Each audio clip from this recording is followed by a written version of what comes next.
Game RPG anime sekarang ini lagi rame benar. Jadi banyak developer rilis game RPG anime karyanya sendiri untuk dimainkan oleh pencinta game RPG anime. Nah, problemnya biasanya nggak semua rilis global. Tapi nggak apa-apa, sebab beberapa list ini 2 dari 5 game yang hanya rilis di CN. Selebihnya di Indonesia juga ada. Dan satu hal lagi, kebanyakan mah game RPG anime 2025 ini term based semua dah. Lebih ke arah game gacha. Nah, langsung aja dah. Inilah 5 game RPG anime terbaru untuk Android. Penasaran dengan gamenya? Simak videonya.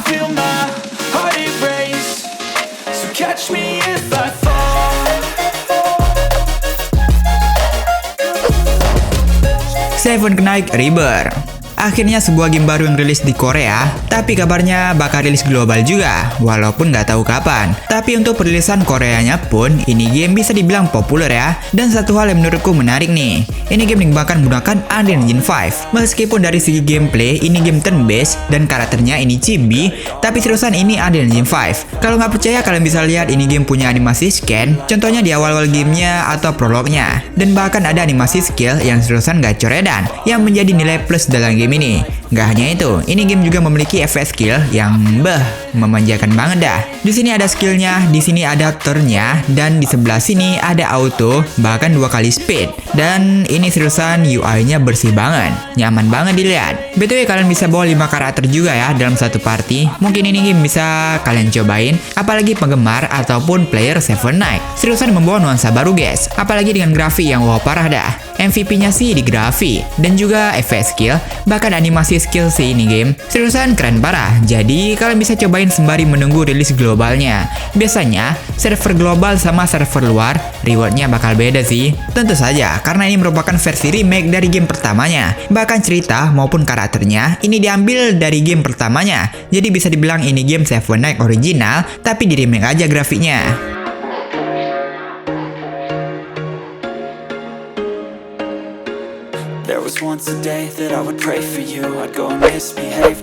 Three Kingdoms Fantasy Content 2, sebuah game terbaru yang rilis pertengahan bulan Mei, tepatnya 16 Mei kemarin, yang dimana rilisnya pun ini di CN ya.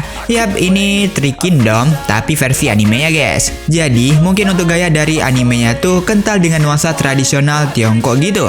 Jadi ini tuh sequel dari game Fantasy of the Kingdoms. Yang pertama aku lihat dari game ini punya stake atau arena pertarungan yang grafiknya ini seriusan keren. Gak hanya itu, tapi ada juga efek skill yang bisa dibilang ini keren banget coy. Bisa dibilang ini game lebih kental untuk strategi, yang dimana bisa nyusun gini dan posisi ini berpengaruh saat battlenya guys. Battlenya sih nanti bisa auto juga ya. Pastinya kalau manual, di sini ada skill bahkan seperti energinya di sini, dan ada karakter yang tipe serangannya tuh beda. Ada single bahkan area target. Sayangnya sih untuk animasi skillnya ini game gak ada ya.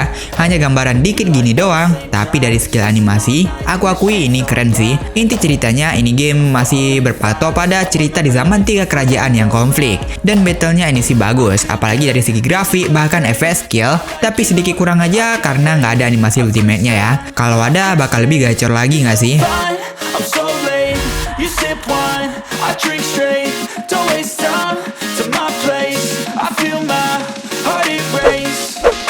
Soulpad Shadow Blade.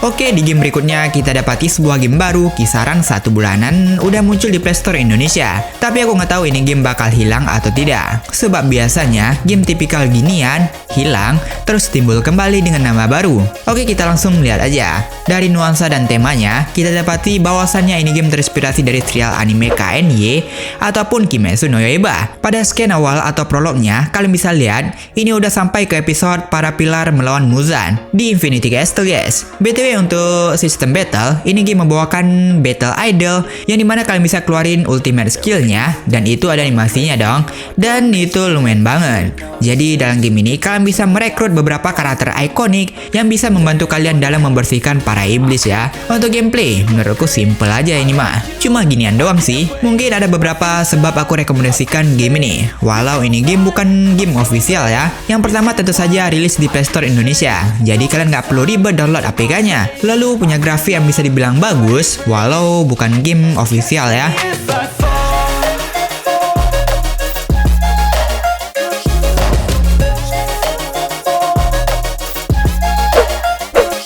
Tokyo Ghoul Awakening.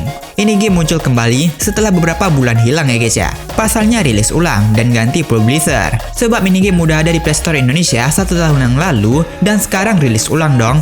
Buat gamenya, mungkin di awal-awal game ini game nggak ngikuti story-nya ya, dan itu aja edan.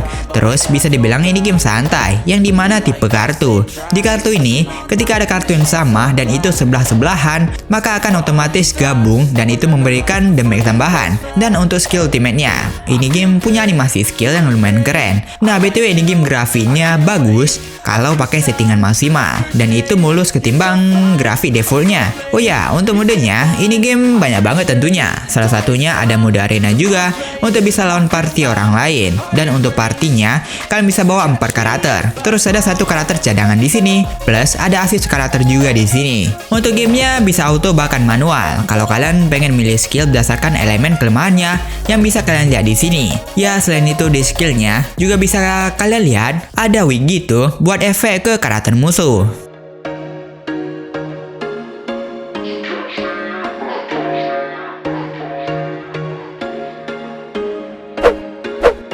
OP Set Sail.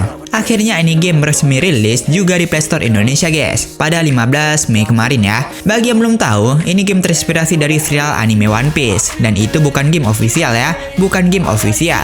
BTW ini game awalnya hadir untuk versi Cina-nya sih, tapi baru aja rilis di Play Store Indonesia. Gak hanya itu, untuk karakter-karakter dari game ini terkenal paling banyak, apalagi versi originalnya di CN. Untuk versi yang ini pastinya nggak sebanyak yang versi CN ya. Mungkin kalau pengen lebih, bisa pindah ke originalnya aja yang versi CN-nya. Dan bahkan eventnya juga, jadi lebih aman main versi CN. Kalau versi global yang ini mah biasanya cepet atau lama bakal mati sih, kecuali versi CN atau originalnya ya. Ini adalah game gacha anime juga tentunya, dimana kalian akan mencari karakter-karakter yang OP, upgrade karakternya, dan lihat damage-nya ketika battle. Dan tipikal game ginian, ada yang namanya mode arena agar bisa lawan dengan party orang lain. Nah, ini game membawakan karakter chibi ya, bisa dilihat. BTW ada juga scan-scan dari animenya ini mah, dari segi story. Gak hanya itu, di battle-nya, ini game punya FPS skill yang lumayan keren sih. Worth it dengan visual karakter chibinya. I can't wait, a first time, a first date. You're so fine, I'm so late. You sip wine, I drink straight. Don't waste time to my place. I feel my heart erase. So catch me if I fall.